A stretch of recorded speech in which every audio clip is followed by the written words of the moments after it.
और आइए अब अपने शो की शुरुआत करते हैं। देश में अभी कोरोना की दूसरी लहर पूरी तरह से खत्म भी नहीं हुई है कि अब कोरोना का एक और नया वेरिएंट सामने आ गया है। देश में अप्रैल और मई के महीनों में कोहराम मचाने वाला डेल्टा, या फिर यूं कह लीजिए कि ये डेल्टा जो है डबल म्यूटेशन वायरस, अब अपना रूप बदल चुका है।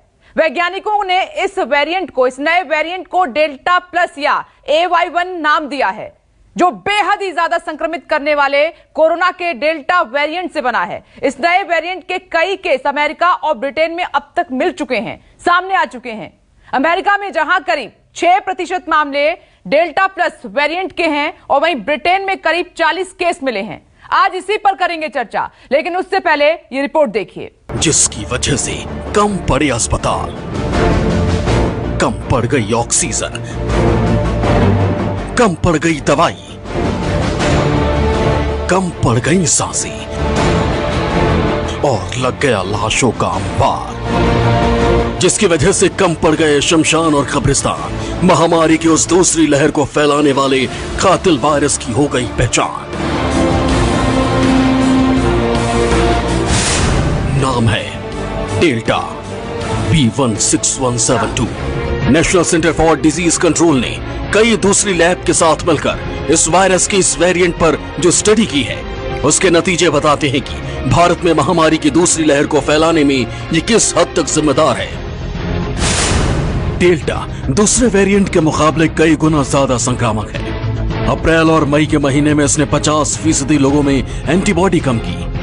इसी की वजह से पहले संक्रमित हो चुके लोग भी दोबारा संक्रमित हुए और वैक्सीन का डोज ले चुके मरीज भी संक्रमित पाए गए। ये वेरिएंट कितना खतरनाक है, इसका अंदाजा इसी बात से लगाया जा सकता है कि इसमें एक व्यक्ति से 70 से 100 लोगों तक फैलने की क्षमता है। इसके जानलेवा साबित होने के सबूत अभी नहीं मिले हैं। हालांकि माना जा रहा है कि कोरोना की दूसरी लहर को इतनी घातक बनाने में इसी डेल्टा वेरिएंट की सबसे बड़ी भूमिका है। जैसे ठीक से इसका ठीक नाम नहीं है, क्योंकि ये तो पहले से चेन चली आ रही, वहां पे आके ये चेन जो है उसमें एक नया मोड़ आया है। तो इसलिए हमको ये किसी भी देश के साथ वेरिएंट को नहीं जोड़ना चाहिए। जो हिंदुस्तान में अभी जो वेरिएंट हमको मिले हैं, यहाँ पे जो खोजे गए हैं, उनमें से सिर्फ एक वेरिएंट है जो कि काफ़ी कंसर्न वाला हो गया था, जिसको हम B1617 बोलते हैं। और अभी रिसेंटली इसके 3 सब लीनिएज बने हैं, जिनमें से एक जो सब लीनिएज है वो ज़्यादा प्रोमिनेंट हो रहा है, जिसको 617.2 बोलते हैं। डेल्टा यानी कोरोना के वायरस का वो रूप जिसके जीनोम में 2 बार बदलाव हो चुका है। अगर आसान भाषा में कहें तो इस डबल म्यूटेशन में कोरोना वायरस से जुड़े 2 अलग अलग तरह के स्पाइक प्रोटीन मार्कर मौजूद हैं। स्पाइक प्रोटीन की मदद से वायरस इंसान के सेल्स से चिपक जाता है और उसके बाद उसके अंगों पर अटैक करता है। इस स्ट्रेन के वेरिएंट्स स्पाइक प्रोटीन के स्ट्रक्चर को बदल देता है, जिससे कि वो सेल्स के साथ अटैच होकर कई गुना तेजी से बढ़ने लगता है, जिससे ये बेहद घातक और संक्रामक हो जाता है।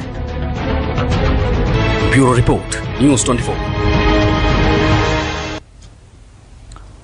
और डेल्टा के अलावा दुनिया में कोरोना के और कौन कौन से वेरिएंट हैं और किन किन देशों में कितना कहर बरपाया है, जानने के लिए आपको लिए चलते हैं सहयोगी पूजा के पास। WHO यानी विश्व स्वास्थ्य संगठन ने, लेकिन उससे पहले पूजा का रुख करें। ऐसे में कोरोना के इस नए वेरिएंट डेल्टा प्लस से जुड़े कुछ अहम सवाल हैं, इन्हीं पर आज हम चर्चा करने वाले हैं। इस पर जल्दी से एक नजर डाल लेते हैं। पहला सवाल यहां पर यह उठता है कि कितना खतरनाक है कोरोना का डेल्टा प्लस वेरिएंट। ये आज का महत्वपूर्ण सवाल, इस पर करेंगे चर्चा। अब इसी के साथ दूसरा सवाल ये है कि अब कोरोना का डेल्टा प्लस वेरिएंट कोहराम मचाएगा क्या, क्योंकि तीसरी लहर का भी जिक्र हो रहा है। तीसरा सवाल, भारत के लिए वेरिएंट कितनी चिंता की बात है, क्योंकि लगातार अभी तो हम डेल्टा से ही लड़ रहे थे सेकेंड वेव में, अब डेल्टा प्लस की बात आ गई है। अब चौथा सवाल यह है कि भारत में लग रहे वैक्सीन इस वेरिएंट पर कितना कारगर होगा, क्या जो वैक्सीनेशन अभियान है वो प्रभावित हो सकता है इससे, यह भी अपने आप में अहम सवाल। और पांचवा सवाल, टीका लगवा चुके लोगों पर भी असर करेगा क्या डेल्टा प्लस वेरिएंट, ये 5 अहम सवाल हैं और इन्हीं तमाम सवालों का आज हम जवाब तलाशेंगे। हमारे साथ अनुभवी डॉक्टर्स का एक बड़ा पैनल मौजूद है। मैं परिचय करवा देती हूं। प्रोफेसर डॉक्टर अनूप कुमार इस वक्त हमारे साथ मौजूद हैं, एचओडी यूरोलॉजी, सफदरजंग हॉस्पिटल से। सर, स्वागत है आपका इस चर्चा में। डॉक्टर यतिन मेहता हमारे साथ जुड़ गए हैं, चेयरमैन हैं Medanta institute of critical care के। सर, आपका भी बहुत बहुत स्वागत है। डॉक्टर विवेक गुप्ता को आप टीवी स्क्रीन पर देख पा रहे हैं, सीनियर इंटरवेंशनल कार्डियोलॉजिस्ट हैं अपोलो हॉस्पिटल। सर, आपका भी बहुत बहुत स्वागत है। और मैं चर्चा की शुरुआत आपसे कर रही हूं, डॉक्टर यतिन मेहता। सर, आप देख रहे हैं कि अभी तो हम सेकेंड वेव में डेल्टा की ही बात कर रहे थे, डबल म्यूटेशन की बात कर रहे थे, लेकिन अब ये डेल्टा प्लस वेरिएंट, इसने चिंता बढ़ा दी है। सर, स्टडी क्या कहती है इसको लेकर? देखिए, कर्नाटक में जो सेकेंड वेव, जो थर्ड वेव जो आई थी, उसमें काफी तहलका मच गया था, काफी लोगों की मौत हुई थी और बहुत ज्यादा स्प्रेड हो गया था। उसमें एक स्टडी में आया था कि 44 मरीजों को टेस्ट किया था, उसमें से 41 में डेल्टा वेरिएंट आया था। इसलिए इस बार जो हमारी जो थर्ड वेव में जो इतने नंबर्स हमारे बढ़े हैं, उसकी ऐसा लग रहा है कि ये डेल्टा की वजह से आया है। अभी एक और ज्यादा बहुत बड़ी स्टडी एनसीडीसी के उस गाइडेंस में हुई है, अभी पब्लिश नहीं हुई। वो दिल्ली में और दिल्ली के सराउंडिंग स्टेट्स में जो इस दूसरी लहर में जो इतने ज्यादा केसेस बढ़े हैं, उसका स्टडी था और उसमें भी डेल्टा वेरिएंट काफी पाया गया है। तो मेन चीज डेल्टा की आपने प्रश्न जो उठाया है, बिल्कुल सही उठाया है। इतना तो है कि डेल्टा जो वेरिएंट है वो बहुत ज्यादा स्प्रेड करता है पहले वेरिएंट्स के हिसाब से। तो 172 वो ज्यादा लोगों को इन्फेक्ट करेगा। इसलिए जो हम इस बार हम देख रहे हैं कि इतना ज्यादा नंबर्स बढ़े हमारे, क्योंकि लोगों ने मास्क पहनना, हाथ सफाई रखना सब छोड़ दिया था, इसलिए उसकी इन्फेक्टिविटी ज्यादा है।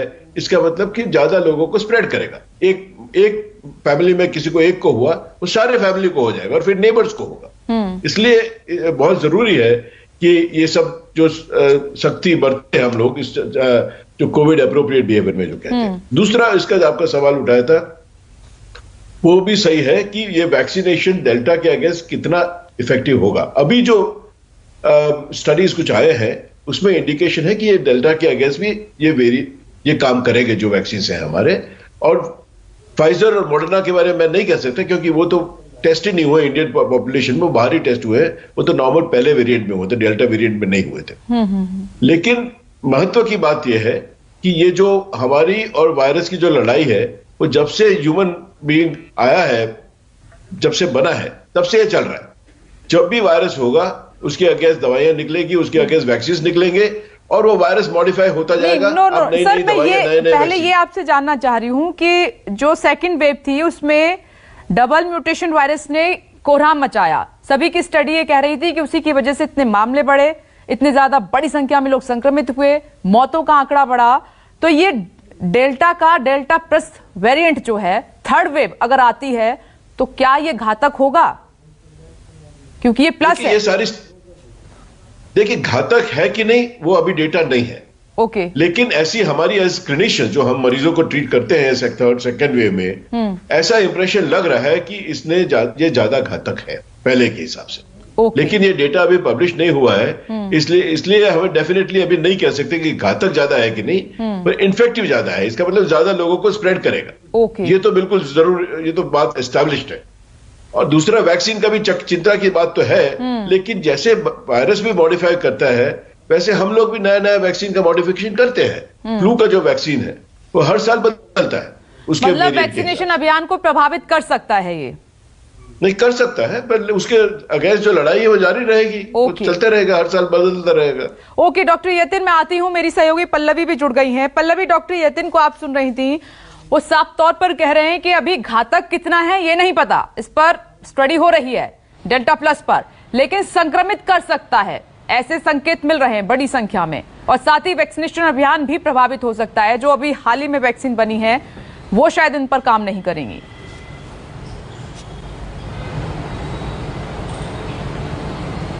देखिए, बिल्कुल डॉक्टर साहब जो कह रहे थे उसमें दो राय नहीं है, क्योंकि देखिए अगर हम डेल्टा की बात कर रहे हैं तो डेल्टा मार्च के बाद से ही सरकार के, अगर हम प्रेस कॉन्फ्रेंस पर ध्यान डालें तो सरकार उस वक्त से ही बता रही थी कि एक वेरिएंट है जो कि काफी ज्यादा सीवियरिटी हम उसमें देख रहे हैं, और डेल्टा वेरिएंट के जिक्र उस वक्त से ही हमारे बीच आ गया था, लेकिन इस तरीके के आंकड़े हमारे सामने नहीं प्रस्तुत हुए थे। जहां तक डेल्टा प्लस की बात है तो ये डेल्टा का ही एक म्यूटेटेड पार्ट है जिसको हम K417N कह रहे हैं। ये म्यूटेशन हुआ है और फिलहाल चाहे भारत हो, चाहे अमेरिका हो, चाहे इंग्लैंड हो, वहां इसकी स्टडी हो रही है कि ये तो सीवियरिटी तो दिख रही है, लेकिन क्या ये वैक्सीन में ब्रेक थ्रू कर रहा है या नहीं, यानी वैक्सीन पर ये जो वैक्सीन है वो बचाव कर रही है या नहीं कर रही है। तो सबसे अहम सवाल यहाँ पर यही उठता है, और इसीलिए जब कल प्रेस कॉन्फ्रेंस हुई थी स्वास्थ्य मंत्रालय की तो उसमें ये सवाल किया गया कि सर, जिस तरीके से हमने देखा दूसरी लहर में ब्रेक थ्रू रहा वैक्सीन में, तो क्या इसका सबसे बड़ा कारण डेल्टा तो नहीं था, डेल्टा या डेल्टा प्लस तो नहीं था। तो इस पर उनका ये कहना था कि देखिए अभी ओवरऑल स्टडीज चल रही हैं कि किस तरीके की ये सीवियरिटी भारत में इसकी देखी गई या किस तरीके के केसेस जो हैं वो अलग अलग राज्यों में देखे गए, इस पर जांच चल रही है और जैसे ही डेटा सामने आएंगे ये लोगों के सामने रखा जाएगा। दूसरी बात यहाँ पर मैं ये भी कहना चाहूंगी कि देखिए जिस तरीके से ये बात उठ रही है कि वैक्सीन कितना कारगर है, तो फिलहाल मॉडर्ना और फाइजर की तरफ से इस तरीके की खबर आई है कि ये डेल्टा प्लस पे काम कर रही है। लेकिन जहां तक कोविशील्ड की बात है, क्योंकि हमारे देश में अभी कोवैक्सीन और कोविशील्ड है, इसको लेकर संशय बरकरार है। हालांकि मंत्रालय की तरफ से ये कहा गया कि अभी चिंता करने की कोई बात नहीं है। अगर इस तरीके की कोई बात सामने आती है कि ये ब्रेक थ्रू कर रहा है तो फिर उसके भी कई उपाय किए जाएंगे, लेकिन फिलहाल यही मान के चला जा रहा है कि किसी तरीके की अभी चिंता का कोई भी विषय नहीं है। और ऐसे में चाहे वो डेल्टा प्लस हो, क्योंकि हम जानते हैं क्योंकि ऐसे म्यूटेशंस जो है वो लगातार होते रहते हैं और आगे भी कई म्यूटेशंस होंगे।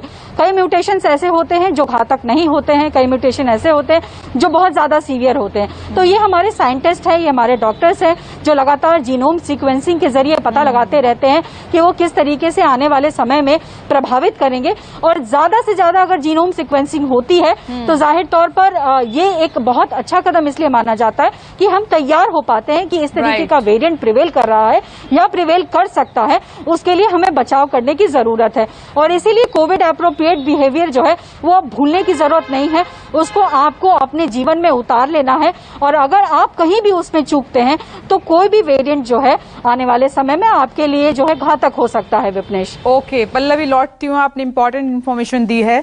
और डॉक्टर अनूप, क्या हम इसको रोक सकते हैं? सीधा सवाल। देखिए बिल्कुल, देखिए वायरस की प्रॉपर्टी होती है कि वो जैसे से रेप्लिकेट करता है वैसे वैसे इसके अंदर म्यूटेशंस आती हैं और ये म्यूटेशंस जो है स्वाभाविक हैं, ना सिर्फ इस वायरस में बल्कि जितने फ्लू वायरसेस में भी हर साल म्यूटेशंस आती हैं। इसको रोकने का सबसे इम्पोर्टेंट तरीका है कि एक्सपोजर को हम लिमिट करें। एक्सपोजर लिमिट इम्पोर्टेंट है। कोविड अप्रोप्रिएट बिहेवियर जो अभी हम बात कर रहे थे, उसके साथ साथ वैक्सीनेशन, क्योंकि एक बार वायरस अगर हमारे बॉडी के अंदर चला भी जाता है, लेकिन अगर वैक्सीनेशन हो चुका है, एंटीबॉडीज और सेल्स डेवलप हो चुकी हैं, तो वायरस रेप्लिकेट नहीं कर पाएगा। जितना वायरस रेप्लिकेट करता है उतना ही वो म्यूटेट कर सकता है। तो ये जो वायरस हम देख रहे हैं, इसके कम से कम भी हजारों वेरिएंट्स आए हैं, लेकिन वेरिएंट्स को दो कैटेगरी में डिवाइड किया जाता है, वेरिएंट्स ऑफ इंटरेस्ट और variants of concern. Variants of interest वो होता है कि इनकी क्वालिटी में कुछ चेंजेस तो आए हैं, लेकिन वो होस्ट यानी कि ह्यूमंस के लिए ज्यादा घातक नहीं है। लेकिन जो वेरिएंट्स ऑफ कंसर्न होते हैं वो होस्ट के लिए भी घातक हो सकते हैं। इसलिए अल्फा को भी और डेल्टा को भी उसी कैटेगरी में रखा गया। और जो डेल्टा प्लस की हम बात कर रहे हैं, ये जस्ट अभी कुछ दिनों पहले ही पता लगा है, इसमें डेटा भी बहुत इनकम्प्लीट है। लेकिन ये जरूर है कि जो हमारे प्रोटेक्शन मैकेनिज्म्स हैं, मास्क, दूरी और वैक्सीनेशन, ये इसमें भी काम इसलिए करेगी क्योंकि जो वैक्सीनेशन होता है वो एक ब्रॉड इम्यून बेस्ड हमें इम्यून सिस्टम को डेवलप करता है, जिसमें एंटीबॉडीज और सेल्स दोनों डेवलप होते हैं। और जो म्यूटेंट्स होते हैं, इसके 1 या 2 पॉइंट पर ही म्यूटेशंस होती है। तो इसलिए ये स्वाभाविक है कि जो इम्यूनिटी वैक्सीन से आई है वो इसके अगेंस्ट भी प्रभावशाली होगी। और ये स्टडीज में आया है, यूके स्टडीज में देखा गया है कि एस्ट्राजेनेका वैक्सीन के अगेंस्ट देखा कि 90% इफेक्टिव था। और इंडिया की जो वैक्सीन कोवैक्सीन है, जिसमें नेशनल इंस्टीट्यूट ऑफ वायरोलॉजी और आईसीएमआर ने स्टडी किया, उसमें भी देखा कि डेल्टा वेरिएंट के अगेंस्ट ये प्रभावशाली था। तो मुझे लगता है कि इसको रोकने का एक ही तरीका है जो हम अभी कहते आए हैं, कोविड अप्रोप्रिएट बिहेवियर और वैक्सीनेशन। ये दोनों हमें और तेजी से आगे करते रहना पड़ेगा। तो डेफिनेटली ये वेरिएशंस आएंगे, बट ये और ज्यादा घातक नहीं हो पाएंगे। ठीक है, ओके, मैं लौट रही हूँ सर आपकी बात। डॉक्टर विवेक, मैं सीधा सवाल आपसे भी करती हूँ, ये डेल्टा प्लस वेरिएंट कितना चिंता की बात है भारत के लिए? देखिए, मैं सुन रहा था सबको, मेरी पर्सनल वो है, हमने कोविड 1 भी देखा और कोविड 2 भी देखा, दोनों वेव देखी है, और मैं ये कहूंगा कि Covid wave 2 was much more dangerous.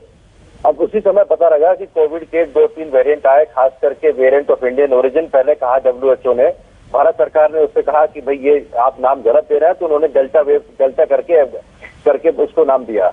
मेरे हिसाब से it is not only contiguous but is highly virulent, क्योंकि हमने कोविड वेव 2 में देखा कि निमोनिया जो ग्राउंड ग्लास ओपेसिटीज है, यंग पेशेंट्स को खास करके 5वें 6ठे दिन ही निमोनिया इतना सीवियर हो जाता था कि पेशेंट को इमीडिएटली भर्ती करना पड़ता था, ऑक्सीजन की और आईसीयू की जरूरत पड़ती थी। तो ऐसी कंडीशन में मैं तो कहूंगा कि ये delta wave has been not only contagious also more virulent, यानी घातक भी है। अब इसका उपाय क्या है? उपाय ये है कि जो मैं सोचता हूँ कि all these vaccine will be effective, क्योंकि जो वैक्सीन खास करके कोवैक्सीन है वो फील्ड वायरस है, पूरा वायरस है, स्पाइक प्रोटीन के साथ में पूरा वायरस भी आया है। जबकि कोविशील्ड में एस्ट्राजेनेका की है, उसमें वेक्टर लिया गया है एडिनो वायरस का, उसके ऊपर हमने स्पाइक प्रोटीन लगा दी, लेकिन केवल 2 जगह इसका चेंज हुआ है, ई और ए में। तो इसमें हमारे हिसाब से तो ये सारी वैक्सीन काम करेंगी, उतना करेंगे, पूरा करेंगे या नहीं करेंगे कहना मुश्किल है, लेकिन vaccination should not be ignored. Vaccine से पेशेंट का फायदा होगा। B16712 जो सेकेंड लीनियज है, 3 लीनियज है इसके अंदर, उसमें जो दूसरा आया वेरिएंट है डेल्टा और डेल्टा प्लस और नया वाला आया जो आपने बताया है, vaccine should be useful, number 1।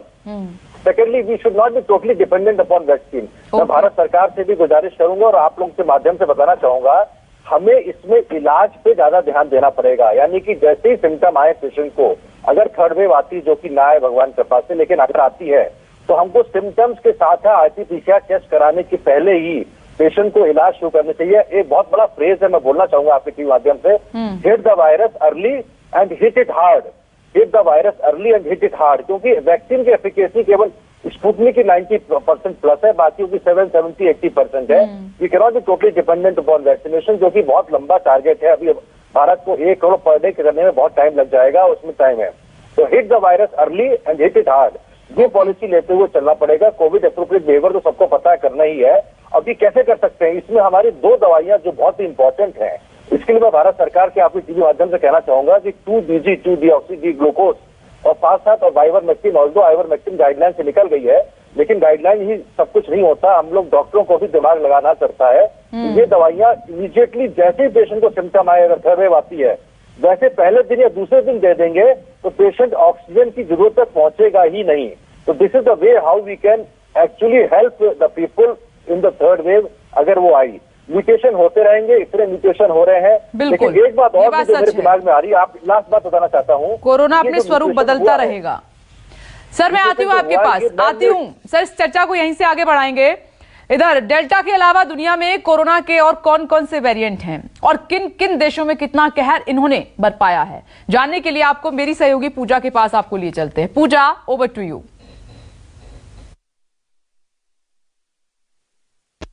WHO यानी विश्व स्वास्थ्य संगठन ने कोरोना वायरस के अलग अलग वेरिएंट की पहचान करने के लिए उनका नया नामकरण किया है। वेरिएंट के वैज्ञानिक नाम को जस के तस रखा गया है, मगर आम लोगों को ध्यान में रखते हुए इन्हें ग्रीक भाषा में अल्फा, गामा और बीटा जैसी पहचान देने की सिफारिश की गई है, ताकि इनके बारे में सभी आसानी से समझ सके।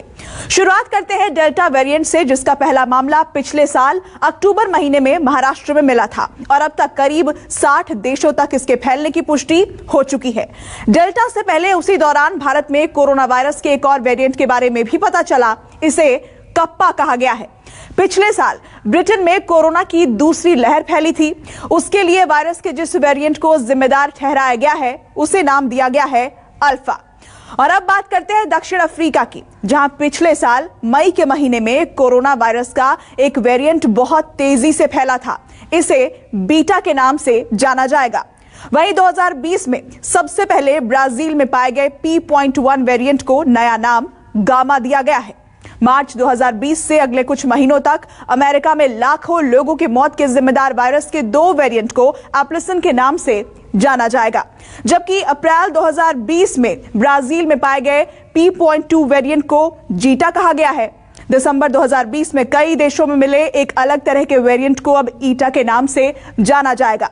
फिलीपींस में मिले P.3 को थीटा नाम दिया गया है, जबकि नवंबर 2020 में अमेरिका में मिले एक दूसरे वेरिएंट को लोटा नाम से जाना जाएगा।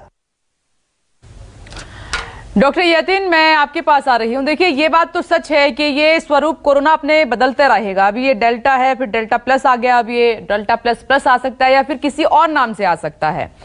मेरे कई इंपॉर्टेंट सवाल हैं जो शो में जवाब मैं जानना चाहती हूं। दरअसल कम से कम 25 करोड़ आबादी है भारत की जो वैक्सीनेट हो चुकी है अब तक। तो ये जो डेल्टा प्लस है, तो क्या ये उन पर असर करेगा या नहीं करेगा सर? देखिए, अभी तक जो सारा इंप्रेशन आ रहा है उसमें है उसका असर है, लेकिन मेरे ख्याल से जो नॉन डेल्टा है उस पर इफेक्ट ज्यादा होगा, क्योंकि डेल्टा प्लस में यह देखा गया है कि एक स्टडी में कि पहले इंजेक्शन के बाद 2 शॉट लगते हैं नॉर्मली, पहले इंजेक्शन के बाद बाकी जो वेरिएंट्स है उसमें 60%, 50-60% उसकी एफिकेसी आ जाती है दूसरे इंजेक्शन के पहले। लेकिन इस वेरिएंट में एक स्टडी में दिखाया गया कि 30% लोगों में इसका इफेक्ट आया पहले इंजेक्शन के बाद। इसका मतलब कि ये मुमकिन है कि इस वेरिएंट के अगेंस्ट जो हमारे जो स्टैंडर्ड वैक्सीन है उसकी इफेक्टिवनेस थोड़ी कम होगी, लेकिन फिर भी क्लिनिकली ये काफी इफेक्टिव है। और इस वक्त हमारे पास यही हथियार है उनसे लड़ने के लिए। इसलिए जब तक ये सारा डेवलप और नहीं होता, वैक्सीन मॉडिफाई नहीं होता इसके अगेंस्ट, तब तक तो यही लेना चाहिए और सबको लेना चाहिए और कोविड अप्रोप्रिएट बिहेवियर भी करते रहना चाहिए। ओके, डॉक्टर अनूप, आपको याद होगा कि सेकेंड वेव आने से पहले डेल्टा, इस डबल म्यूटेशन वायरस की बात हो रही थी। हम तैयारियों में चूक गए। अब संकेत हमें पहले मिल गए, नाम भी मिल गया है, तो अब बड़ी जिम्मेदारी ये है कि हम कोई रिस्क लिए बिना अपनी तैयारियां पूरी रखें। और किस हद तक ये वायरस तबाही मचा सकता है, ये डेल्टा प्लस, उसको देखते हुए तैयारियां करें। देखिए, बिल्कुल भारत सरकार आप देख रहे हैं कि तैयारियां पूरे सीसीटीवी अप्रोच लेके कर रही है। ना सिर्फ वैक्सीनेशन ड्राइव को बढ़ाया जा रहा है जो 2 लाख से स्टार्ट होकर अब 30 लाख पर डे तक हम पहुंच गए हैं, और उसका टारगेट हम आगे बढ़ा के 1 करोड़ तक करने वाले हैं। तो डेफिनेटली जो तैयारियां चल रही हैं, इंफ्रास्ट्रक्चर हमारा ऑलरेडी बिल्टअप हो चुका है सभी स्टेट्स में, चाहे वो ऑक्सीजन हो, चाहे वो दवाइयों की कमी हो, सब वो पूरी कर ली गई है। और उसके साथ साथ जो अब आने वाली जो बच्चों को इन्वॉल्व करने का एक स्पेकुलेशन था, उसके लिए भी तैयारियां शुरू हो चुकी हैं, और पीडियाट्रिक और न्यूनेटल आईसीयूज और कोविड सेंटर्स बनाए जा रहे हैं। तो तैयारियां तो देखिए पूरी रहेंगी, लेकिन क्योंकि ये कहा जा रहा है कि पहले से ज्यादा संक्रमित करेगा ये लोगों को, थर्ड वेव अगर आती है तो। देखिए, एक बात मैं बताना चाहता हूं कि जो ये डेल्टा प्लस की हम बात कर रहे हैं, इसके बारे में हमारे पास बहुत ही इनकम्प्लीट इन्फॉर्मेशन राइट नाउ है। एक बात जरूर आई है कि जो मोनोक्लोनल एंटीबॉडीज हम यूज कर रहे हैं, जो रिसेंटली इंडिया में अप्रूव हुआ था, कैसिरिमिवैब और इम्डेमिवैब, उसके अगेंस्ट ये देखा गया है कि कम काम कर रही है। लेकिन अदर जो हम वैक्सीन की बात कर रहे थे, वो अभी भी इसके ऊपर डाटा ऐसा नहीं है कि इस पर काम नहीं करेंगी। तो ये डेफिनेटली एक इम्पॉर्टेंट चीज है, इसके लिए और हमें सिक्वेंसिंग करके डाटा लेना पड़ेगा। लेकिन अभी जो फिलहाल हमारे पास ट्रीटमेंट है, ऐसा नहीं कि इस पर काम नहीं करेगा। लेकिन ये जरूरी है कि हम इसको रेप्लिकेट ना होने दें। जो मैं पहले भी बता रहा था, अगर वायरस रेप्लिकेट होता रहेगा तो म्यूटेशन होती रहेंगी। तो अगर हम रेप्लिकेट होने को रोकना चाहते हैं, तो इसके लिए जो 2 हथियार हैं, हम उसको आगे बढ़ाना पड़ेगा, कोविड अप्रोप्रिएट बिहेवियर और वैक्सीनेशन। इसी के सहारे हमें आगे जाना पड़ेगा, तभी हम इसको पूरी तरह से बंद कर पाएंगे म्यूटेशंस को। आप बिल्कुल सही कह रहे हैं। और डॉक्टर विवेक, ये हमें वायरस से ज्यादा स्मार्ट होना पड़ेगा तैयारियों में, क्योंकि ये वायरस चाहता ही नहीं है कि मेरा कोई इलाज आए। ये इसीलिए हर बार स्ट्रेन चेंज हो रहा है, डबल म्यूटेशन, ये नए नए नाम से आ रहा है, स्वरूप बदल रहा है लगातार। तो क्या हम इस वायरस से स्मार्ट हो पाएंगे ज्यादा? नहीं, ये हो पाएंगे, हम लोग हो पाएंगे। WHO लगा हुआ है, हमारे भारत के यशस्वी प्रधानमंत्री लगे हुए हैं, भारत की 137 करोड़ की आबादी को रिप्रेजेंट करते हैं, तो one of the largest country है। देखिए, एक बात है, वायरस का म्यूटेशन पहली बार ही नहीं हुआ है, ये बहुत सालों से और सारे वायरस में होता है, इन्फ्लुएंजा वायरस हो चाहे ना हो। एक बात आती है दिमाग में, जो सबके दिमाग में है, जो टीवी पे चर्चा हो रही है, क्या why this virus is so dangerous, why it is so virulent, why it is causing so much harm to the body. खांसी जुकाम बुखार हम लोग को बचपन से होते रहे हैं, सबको हुए हैं, और हम लोग ठीक हो जाते थे, हम तो एंटीबायोटिक भी नहीं लेते थे हम लोग। तो कुछ तो है इसमें जो कि ये this is something like laboratory produced virus है और म्यूटेशन भी शायद ऐसे प्रोड्यूस्ड है। अब हमको स्मार्ट होने की जरूरत है। एक तो है vaccination, to vaccinate 600 billion population of the whole world, it is not a easy target. दूसरा है covid appropriate behaviour which is also more theoretical than practical. देखिए, सब लोग हर समय मास्क नहीं पहन सकते, घर के अंदर भी नहीं पहन सकते, पहनना जरूरी है। हैंड सैनिटाइज करें, वायरस खत्म हो जाता है सैनिटाइजेशन करते ही। लेकिन सबसे इम्पोर्टेंट बात है कि हमको दवाओं के साथ साथ प्रयोग करते रहना चाहिए और सबसे मोस्ट इम्पोर्टेंट बात है कि आपकी इम्यूनिटी बढ़ाएं। हमारे जो विलेज में है, यानी कि ग्रामीण क्षेत्र में है, वहाँ के जो बच्चे हैं, खास करके 12 साल से 20 साल में, उनमें कुपोषण काफी है।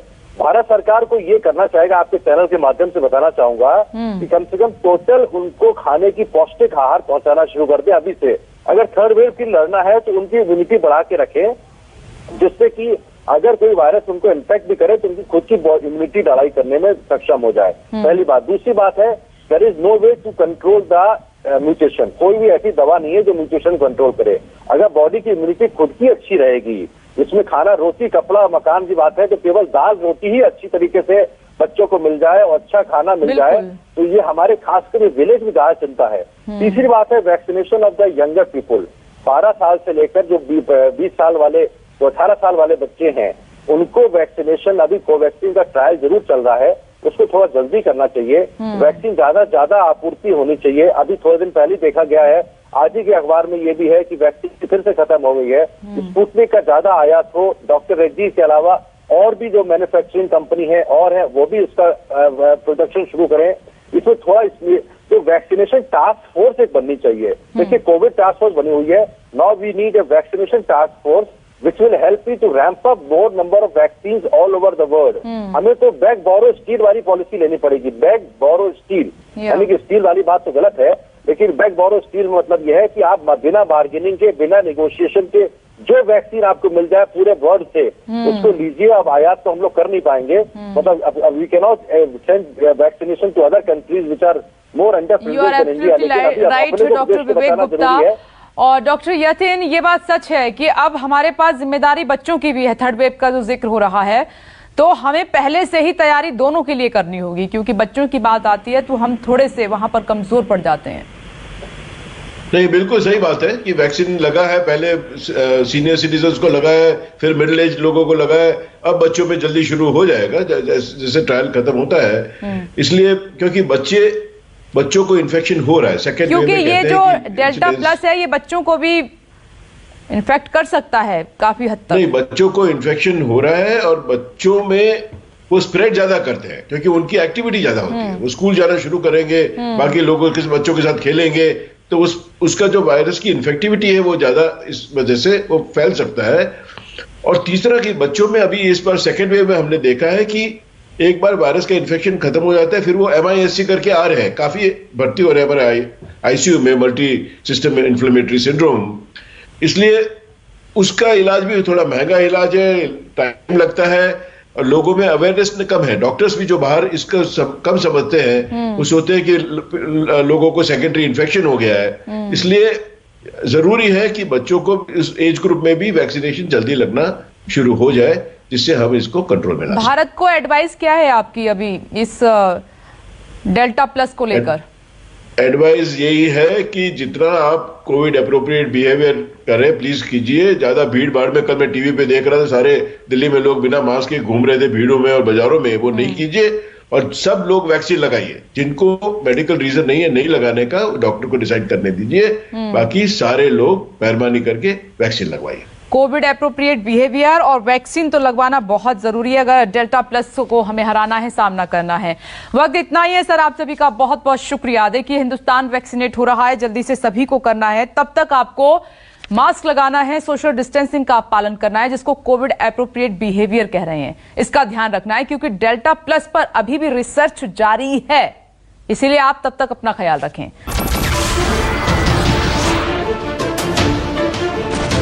नमस्कार, मैं हूं मानक गुप्ता। अगर आपको हमारा ये वीडियो पसंद आया हो तो इसे लाइक और शेयर जरूर करें, और हां, हमें सब्सक्राइब और फॉलो करना ना भूलें ताकि आप देश और दुनिया की कोई खबर मिस ना करें। तो जुड़े रहिए हमारे साथ और देखते रहिए न्यूज़ 24।